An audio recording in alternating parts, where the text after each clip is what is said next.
Hi everyone, welcome to Conversations in Freedom. I'm Samantha Nolan-Smith. I'm really excited to have Claire Timmerman with me today. Claire has 12 years experience as an international seminar and retreats presenter. She's been in events and logistics management for all of that time as well. She now runs a retreat business with her husband Arnold in Spain called Simply Sumptuous Retreats.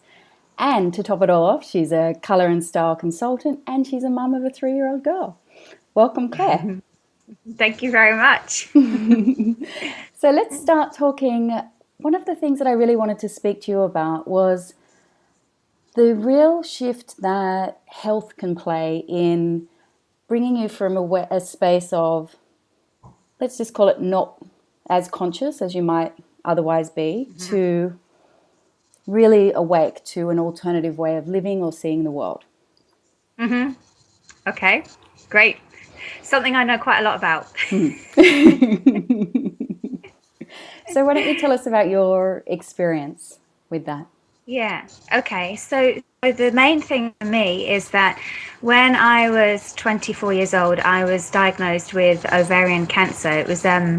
I was rushed into surgery and really had no idea about it at all. And yeah, was told it was cancer, which was a bit of a shock. Age 24, I was quite young, obviously. And for me, I will always say that it's one of the best things that ever happened in my life, which I think a lot of people find quite bizarre when they hear a cancer diagnosis. But for me, it really set me on a different life path. It really changed the way that I was living my life and took me exactly from what you were talking about, from that state of kind of unconsciousness and going with the flow and not really questioning where life was going, to a place of, well, who am I? What is life about? And what do I want in this life? So yeah, it was one of the biggest wake-up calls I think I've ever had. Yeah. And still that must have been quite challenging for you, because at that age particularly, to have a diagnosis of that kind, I imagine many others may have fallen into a why me, it's so unfair. I often wonder if sometimes whether youth is something that helps you because you kind of have that vibrancy of, oh, well, I'm just going to get at it, or whether you can really easily fall into the pity story around this should be happening to me in 50 years' time or something like that. Yeah, I think it's probably a very individual experience, because when I was in the hospital having the chemo treatment, I definitely saw all ends of that spectrum. And I think it's got a lot to do with your personality as well, and your outlook on life. And for me, I didn't have any of that, oh my God, why me? This should happen later in life. I really didn't. Yeah, I can't even relate to it in a way. It was really, I really saw it as an opportunity, as oh my God, this has happened. So why? What is it then? What's put this in place? And I really remember seeing so many people around me going, oh my God, you're okay? And they were in tears. And I found it quite hard to relate to, which is another weird thing to say, but I couldn't quite understand why it was such a serious thing, because inside of me, I just had this feeling it's going to be fine. It's not a problem at all. And so in a way, I do think that, yes, I had youth on my side, definitely. I feel like I had a much more young outlook, like I've got the rest of my life ahead of me, no matter what happens, no matter which way it goes.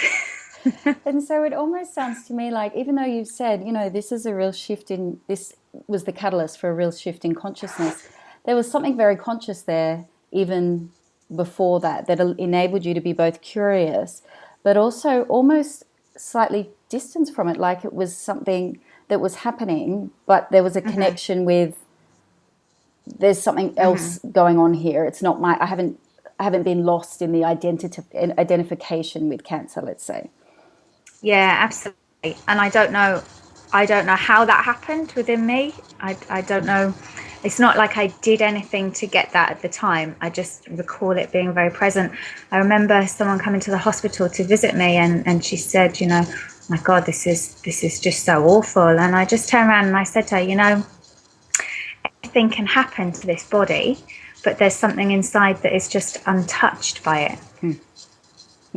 And yeah, very wise words at the time for a young 24-year-old who had no spiritual knowledge or awareness or anything like that at all. But those words really stuck with me, Of course, lots of people gave me lots of books at that time. You know, you can't afford the luxury of a negative thought, and Women's Bodies, Women's Wisdom, real books that opened your eyes to other perspectives. Yeah. So let's talk about some of those qualities of, let's say, you know, Claire before you got sick, and some of the kind of characteristics and ways that you might have seen the world or approached the world, versus Claire post getting sick and really starting to wake up and be aware of these different ways of seeing and thinking about the world. What might have been some of the characteristics there of the two versions of you? Good question. So the pre-cancer Claire was very, I guess I just wanted to be part of the group, you know. I didn't want to take any steps outside of the norm or the way that it was going. And I was living in England, and I was kind of going out drinking. Obviously, I was in young 20s, and that was the norm. So I was going out drinking a lot and not really aspiring to anything in life, not really knowing what I wanted from life, but just going along with, you know, I went to university and got the degree and started working in an office and doing all those things because that's just what you did, you know, the 9 till 5:30 job and things like that. And yeah, that was definitely kind of the qualities of the younger me at that point in time. And as I said, the real thing was not really questioning what do I want in life. Just following a path that was the norm. And so then what happened? You get better, obviously. And then what was your journey? Where did you go from there? What did you start thinking about your life? You presumably maybe started questioning, well, could there be something different? Yeah, in a way, I guess I'd already taken the steps because I'd started to go traveling. So I was in America when it happened, and I found out and had surgery in America and everything. So I'd already started on a bit of a different path anyway, because I think traveling definitely opens your eyes to a whole host of different experiences. So after the diagnosis, I started reading lots of books and doing lots of courses. One course specifically, the journey course, really looking at internal feelings, memories, and working with those and clearing those, and what that whole process did to me. And it was a long process over time. It wasn't just a overnight thing, although significant changes happened very quickly, but it was a long changing process. And what that really did for me was that got me more in touch with the essence of me, if you like, the playful me, and being able to ask, what do I really want to do? What do I really want to say? Instead of holding back because if, but what happens? What if I say this, blah, blah, blah. I really started to be able to speak up and say what I really wanted and go for things that I really wanted that I possibly wouldn't have done beforehand.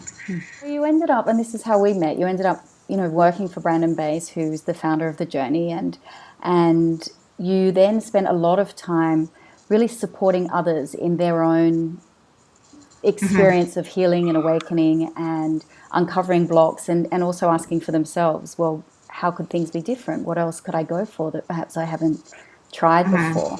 And in all of that experience that you had then, what did you find were some of the common things, either the common blocks or the common experiences, or what was the impetus for people to come and do this work? Yeah, I think there was just, in the people that didn't specifically have illness, they seemed to have, they seemed to be a bit stuck or a bit fed up of where they were, and like they were looking for a little bit more in life. Perhaps they had a little bit of a suck of, perhaps there's something more to life than just this. That kind of sense of wanting something more, wanting to get more in tune with themselves. And I found a lot of them kind of had this blanket over them, this kind of heavy blanket that kept them held back in some way, whether it was from past experiences or whatever it was. And once that was lifted, then you could see the kind of the spark inside them again, the light inside of them, and then they'd be able to get excited and find that passion and take the steps that they wanted to take in life. And have you noticed over, let's say, the last decade particularly, any shifts? I'm really interested in the shifts that, let's talk about it as the conscious community or the awakened or awakening community has gone through in terms of either the effort that it's taken to really clear some of those blocks and so forth. My perception is now things are a lot freer, but I'm really interested because you're still in that space in a different way now, and what you're coming across now as opposed to in the early days. Yeah, I would definitely agree with you. It's almost like all the hard work is done. It's like we've dug the trench and now we're kind of rising above the earth, and it's getting easier and easier. Shifts, generally they seem much, it's not like you have to dig for them anymore. It's like things are just at the surface and people are so much more comfortable with them than they used to be. So it's not such a big deal anymore, and they can just, I don't know, come up and get spoken or talked about or worked with in whatever way, and cleared really easily. So yeah, it feels much lighter than it used to. It's almost like the block shame has gone. It's like, yep, there are blocks here, and let's just find them and clear them.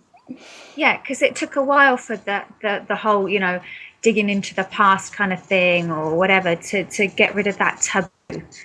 Like it was a bad thing in some way, so I think we've kind of got beyond that a little bit now, and we're in a space of stuff might have happened, let's deal with it and move on. It's much more of a forward movement. It feels like much freer and easier, and it feels like the hard work has been done to enable that shift in consciousness to take place.